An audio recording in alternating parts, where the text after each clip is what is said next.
For a while there, you couldn't even turn on a TV without some sort of report on the supply chain. Everyone was getting into it, even Congress. Congress decided that they needed to fix the system and endeavored to create new legislation. But was it broken? Are they fixing it? Hi, welcome to By Land and By Sea, an attorney breaking down the week in supply chain, presented by the Maritime Professor, me. I'm Lauren Beagen, founder of the Maritime Professor and Squall Strategies, and I'm your favorite maritime attorney. Join me every week as we walk through both ocean transport and surface transport topics in the wild world of supply chain. As always, the guidance here is general and for educational purposes. It should not be construed to be legal advice, and there's no attorney-client privilege created by this video. If you need an attorney, contact an attorney. So before we get into the discussion of the week, Azra, let's go through my top 3 stories of the week. Story number 1. The FMC extended comment filing period is still open. I'm going to keep this on my top 3 stories of the week until it closes because it is that important. The industry has, for years, talked about how unfair detention and demurrage charges are and how unfair the billing methods are. Here's your chance to actually affect change. We've discussed the Federal Maritime Commission's open rulemaking, this advance notice of proposed rulemaking, which reviews detention and demurrage billing practices. It was previously due on a 30-day comment period, but at the request of a big list of trade associations, it has been extended another 30 days.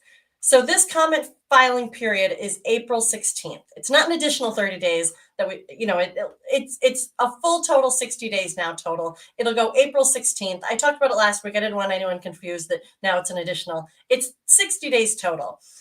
April 16th is your drop dead date. Get those comments in. If you want more information on the rulemaking, what it is, how to file, check out my videos. I've linked them in the notes, and you can check it out on my LinkedIn page or my YouTube page. Story number 2. This one's pretty interesting. The National Maritime Law Enforcement Academy has launched a port digitization and MARSEC, Maritime Security Accreditation program.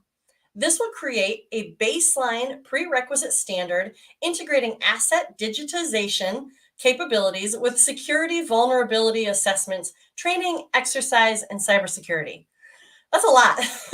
Accreditation is focused on enhancing, this is essentially what it is focused on enhancing maritime security readiness and resilience through formalized U.S. Coast Guard recognition and the creation of a national digital library of maritime critical infrastructure. Let me say that again. They're going to be enhancing maritime security readiness and resilience, and one of those ways will be the creation of a national digital library of maritime critical infrastructure. The NMLEA, again, that's the National Maritime Law Enforcement Academy, the executive director, Mark DuPont, says, and I quote, "Ports will benefit through a reduction in annual costs associated with ongoing Maritime Transportation Security Act, MTSA, regulatory compliance." He continued, through the NMLEA, MARSEC ADaPt, alphabet soup, program, through this program, ports will be able to implement a nationally recognized baseline standard for maritime security, a standard that has not previously been established, end quote. One of the main features of this program that I'm really interested in is a digital twin for every U.S. port. I want to see what that looks like. That could be kind of cool. Ports helping each other on their digitization journey, I guess, is what I read that to be. Digital twin. I'm also watching this creation of a Coast Guard National Digital Library of Maritime Critical Infrastructure. That sounds cool. I've said this before, especially as it relates to cybersecurity. You can't protect it if you haven't identified it. Side note, this is just good practice to create a list of your own critical infrastructure, maybe an Excel sheet perhaps, and take inventory of what you have and what you're doing to protect it. I'll provide more information and links in the show notes here. This is exciting. Let's keep watching this. I may end up doing a video on this as it develops more. Story number 3, the Maritime Professor is live. That's me. Follow along for on all the traditional platforms of LinkedIn, YouTube, and a still under construction website. But look for the Maritime Professor on fun and quirky platforms too, like TikTok and Instagram. Look, there's more here coming. Plans are going to include both free, high level information and for purchase deeper dive content. The Maritime Professor. We talk ship. So let's get into the meat and potatoes of the day. You already know the supply chain has been a major issue for a few years now. Congestion was already being identified as being on the rise in 2015, but with the COVID world we found ourselves in, e-commerce consumer demands went through the roof. And at the same time, the port and all associated workers were being reduced in hours and or platooning shifts, team A, team B, etc., for safety. I mean, that's a perfect storm. So Congress heard about it and decided to get involved. I'm from the government and I'm here to help, right? So, what exactly was Congress's great idea to help? So, Congress as a whole is both, as we know, the US House of Representatives and the US Senate. So, the House took up the issue first. Congressman John Garamendi, a Democrat from California, and Dusty Johnson, a Republican from South Dakota, introduced H.R. 4996, the Ocean Shipping Reform Act of 2021. It was introduced August 10th, 2021, and by December 8th, 2021, had been passed by the House. It was 364 to 60. It's quite a big margin. It was approved through a procedural maneuver, which didn't really include the traditional hearing or markup. What that really looked like is that it was being rushed through. I mean, you never really want it to look like you're rushing through what you're doing. There were some big issues in this bill that definitely should have had some debate. Requiring carriers to load exports being one of the big ones. Let me say that again. Requiring carriers to load exports.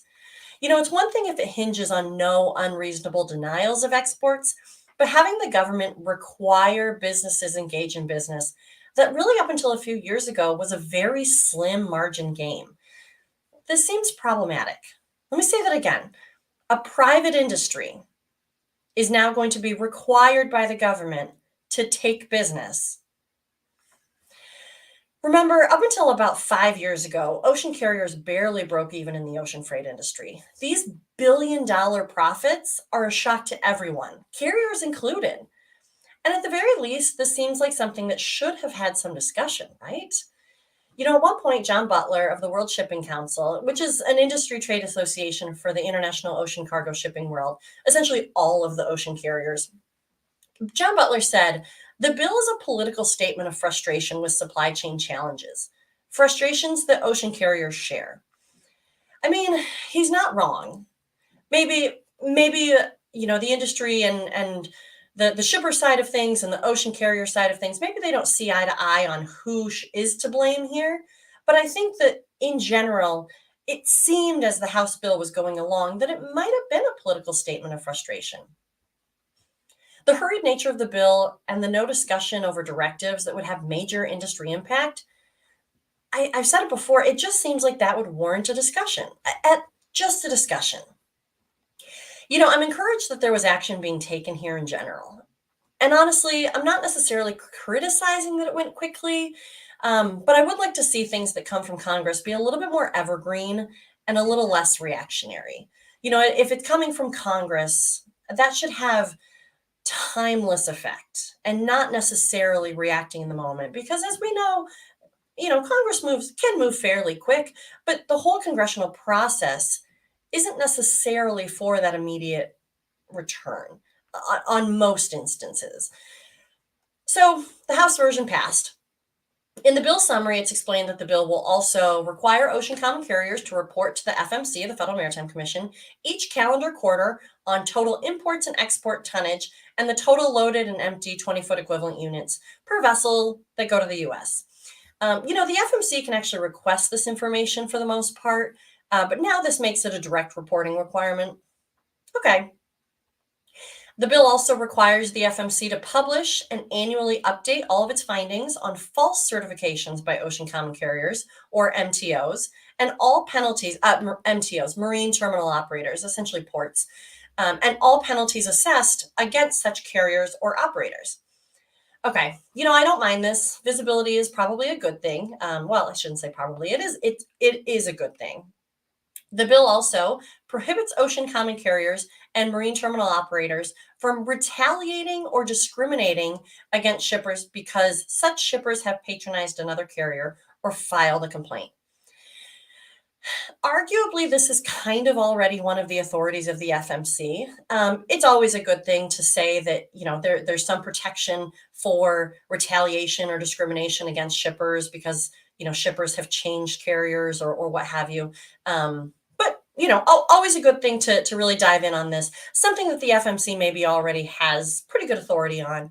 And the only thing that gives me pause if they're really hitting that again, if they're saying that we need to have this retaliation, discriminatory proactivity of the FMC, I just hope that they knew that the FMC already did that.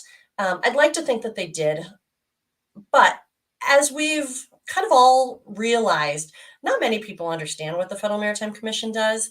And with so many people entering the supply chain discussion and with no discussion of the House bill, in general, people are a little confused on what the FMC does and all of its authorities. Like I said, it's always good to kind of re-hit one of the big ones, and discriminatory behavior or retaliation has no place. And so, I don't know. Let's hope that they understood that this was already something and they're just doubling down on it.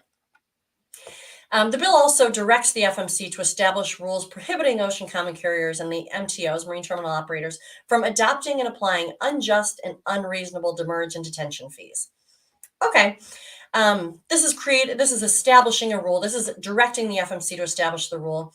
This was arguably already in the works through Commissioner Dye's work and through the open rulemaking that's happening now, but not a bad thing. So some of the criticisms of the House bill were hinged on that the bill was supposed to address congestion at the port. And it does, in part, but more it hits detention and demurrage, which really predated the pandemic for sure. Moving cargo with detention and demurrage incentives will certainly help the flow of cargo, but it doesn't help with all of it, and certainly the end-to-end portions, particularly maybe the surface side of things, isn't really addressed here. And the biggest issue, there was no discussion of an increase in full-time staff at the FMC to take on these additional roles. The FMC only has 120 people, and that's on a good day. They mostly actually stay below that number. They'll need a budget increase if we're going to be increasing their authorities. They usually only receive about $30 million for the fiscal year. 30 million, not billion, million. There are Department of Transportation, Maritime Administration grants that give out more money than that. So then the Senate wanted to get involved. So what did they do? Well, I'm glad you asked. This bill has been discussed informally in the Senate since the House bill was released, but formally it was introduced February 3rd, 2022, by Senator Klobuchar, a Democrat from Minnesota, and Senator John Thune, a Republican from South Dakota.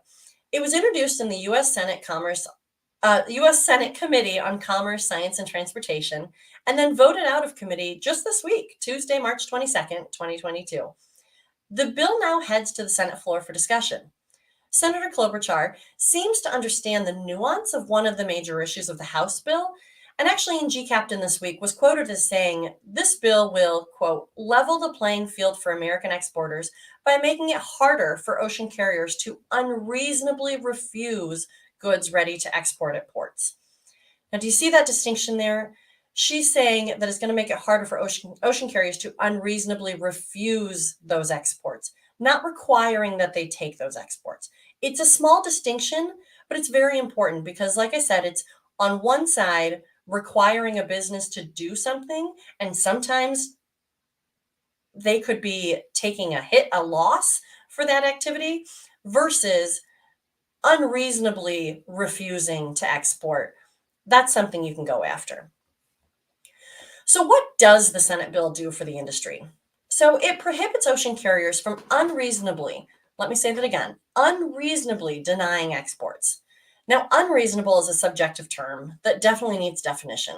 So the bill actually also requires that the FMC create a rulemaking determining what unreasonably denying exports looks like.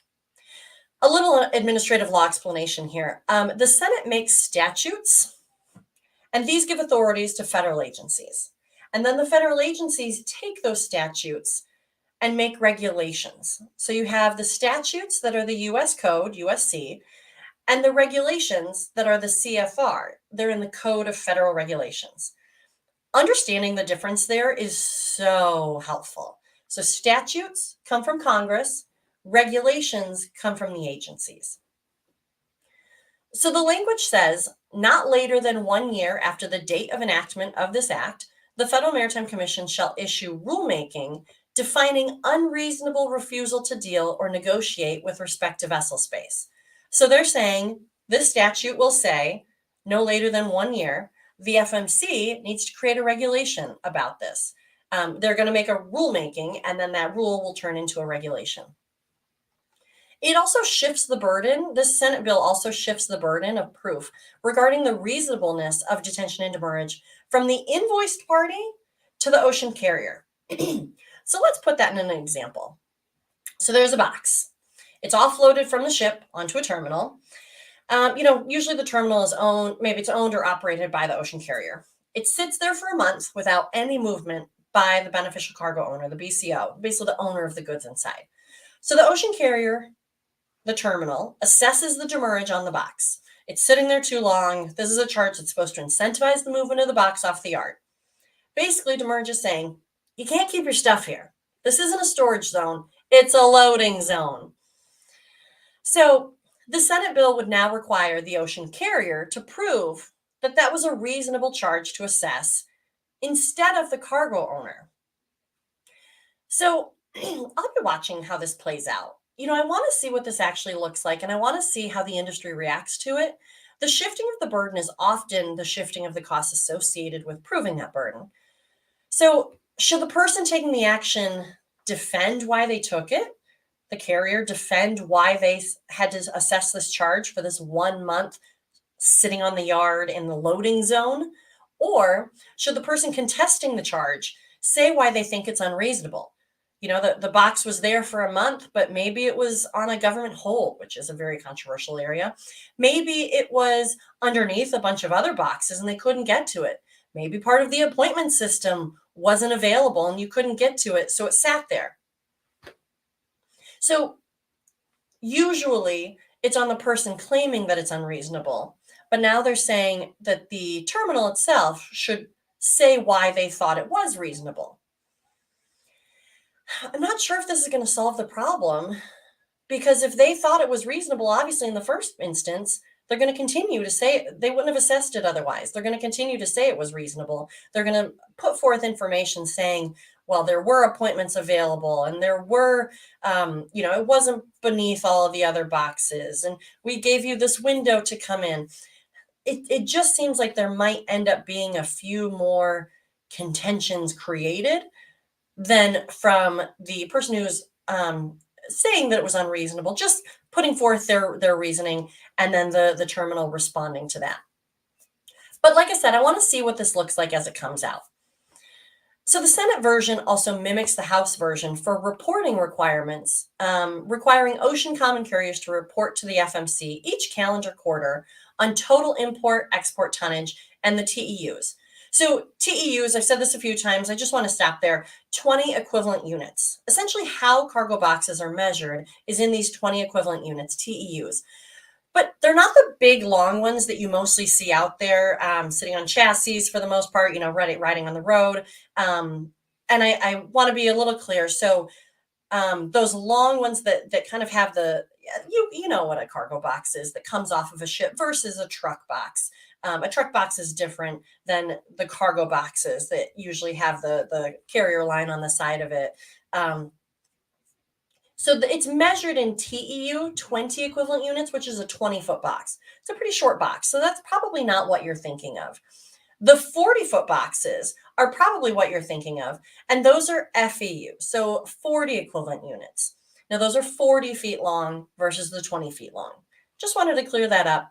Typically, the truck boxes that we see out there are 53 feet. So imagine a TEU, a 20-foot equivalent unit, is pretty small versus what you're expecting those cargo boxes to be measured in.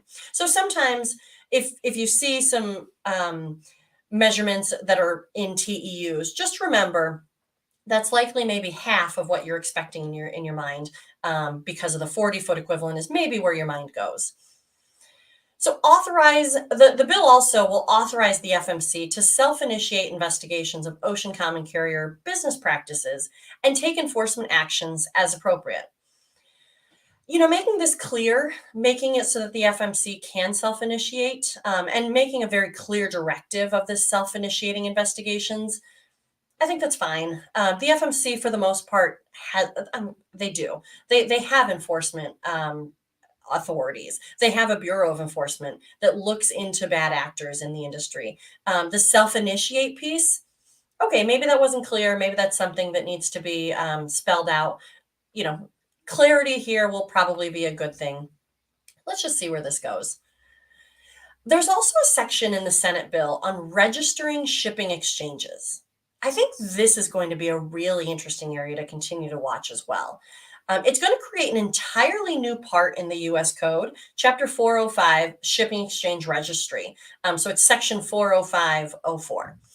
So the text says of this new section, in general, no person may operate a shipping exchange involving ocean transportation in the foreign commerce of the U.S.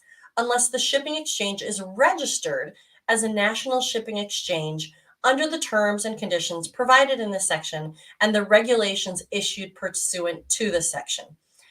So the FMC will have to create regulations that create the world of registering shipping exchanges. This is going to be interesting. Where are the lines here? Who is going to be included in these new regulations? Will this include the freight portals that digitization is moving toward? We've been hearing a lot about freight portals and everything going virtual and online, and this push to try to get everything digitized in this otherwise paper-based industry. Will it include that? Will this include marketplaces that tend to pass along the freight information? So in the text of the proposal, there's a definition. So definition of a shipping exchange. In this section, the term shipping exchange means a service or platform for shippers to communicate freight traffic and capacity information to common carriers. I don't know. This will be really interesting to watch. Let's continue to watch this. I think both in the final version that comes out of this Senate bill and the final version that comes out of Congress in general, but also how the FMC turns this into a regulation, because that's where we're going to get the clarity. Let's watch. So what happens next? Well, these are segmented bills. So there's a House bill and there's a Senate bill. And the Senate bill hasn't even been voted on by the full Senate yet. So there could be some additional amendments that happen. Once the full Senate reviews and votes, then it's going to go into a joint conference between the House and the Senate. The two versions will become one. So I'm expecting that the Senate bill will be the bill that the joint text is really structured from. Not only has it had less controversy, but it was approached in a less, real or perceived rushed fashion. So that's it. This is still a moving target, and there's still quite a few opportunities for change to happen in these bills, but we're getting closer to a solid final product. The evergreenness that I usually like to see is certainly more present in the Senate version. But I think the biggest issue facing any changes to the FMC is still I'm going to say it, laughably low funding that the FMC receives and the associated low full-time employee number. The new Office of Multimodal Infrastructure Freight Policy Office at the Department of Transportation, we covered it in a previous video, and the office is likely to kick off in the next month or so, will probably start off with more people than the FMC has. Any congressional changes to the FMC needs to have funding associated, or not only will the new directives suffer, but so will the existing authorities of the agency, as the already incredibly spread thin staff won't be able to make magic happen here and add more activities. Questions about any of this? Feel free to reach out to me at Squall Strategies. Again, the guidance here is general and for educational purposes. It should not be construed to be legal advice directly related to your matter. If you need an attorney, contact an attorney. I'm still taking legal inquiries through Squall Strategies. If you like these videos, let me know. Comment, like, and share. If you missed any previous videos, these videos live on my YouTube page, By Land and by Sea. So until next week, this is Lauren Beagen, the Maritime Professor, and you've just listened to By Land and by Sea. See you next time.